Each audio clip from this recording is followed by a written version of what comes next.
જેતપુરનું ઝેરી પોરબંદરના ડીપ સીમાકાંઠા વિસ્તારમાં પાણી ઠાલવવાને લઈ અને આક્રોશ જોવા મળી રહ્યો છે। પોરબંદરના ડીપ સીમા ઠાલવવામાં જબરજસ્ત આક્રોશ।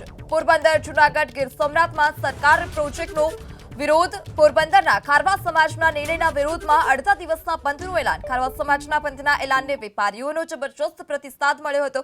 સુદામા ચોક, બંગડી બજાર, કાપડ બજારના વેપારીઓએ બંધ પાડ્યો। યાર્ડના વેપારીઓ પણ સ્વયંભૂ બંધમાં જોડાયા હતા।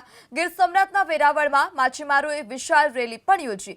જેતપુરના ઉદ્યોગોનું દૂષિત પાણી દરિયામાં ઠાલવાતા માછીમારોમાં આક્રોશ જોવા મળ્યો। વિશાળ રેલી યોજી માછીમારોએ કલેક્ટરને આવેદનપત્ર પાઠવ્યું। જૂનાગઢમાં પણ દૂષિત પાણી દરિયામાં છોડવાના પ્રોજેક્ટ વિરોધ કરવામાં આવ્યો। જૂનાગઢ જિલ્લાના માછીમારોએ કલેક્ટરને આવેદનપત્ર પાઠવ્યું। દૂષિત પાણીથી દરિયાઈ જીવસૃષ્ટિ પર ગંભીર ખતરો।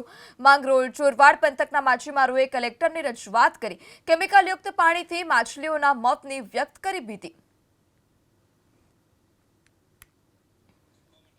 તો જૂનાગઢમાં પણ દૂષિત પાણી દરિયામાં ઠાલવવાને લઈ રોષ જોવા મળ્યો હતો। જૂનાગઢ જિલ્લાના માછીમારોએ કલેક્ટરને આવેદનપત્ર પાઠવ્યું।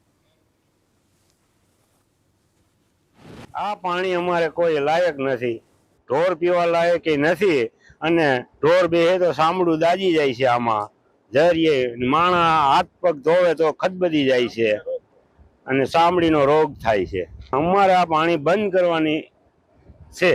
આજે ઘણા વર્ષોથી આ કેમિકલ વાળું પાણી આવે છે। પાણી અમને બહુ શરીરમાં હાનિકારક છે। કોઈ ધાધર, ખસ એવા રોગો પણ થાય છે અને બીમારીનું ઘર થાય છે। ઘણીવાર રજૂઆત કરી છતાં કોઈ એનો ઉકેલ આવતો નથી। આજથી 10 થી 12 વર્ષ પહેલાનું આ પાણી આવે છે, આનો કોઈ હલ નથી થતો। આ પીવાલાયક પાણી નથી, આમાં પણ ઢોરે પીતા નથી અને ઢોર પણ પડતાય નથી। આની માંગ છે કે આ પાણીનું હવે કાંઈક કરે ઉપરથી નિકાસ।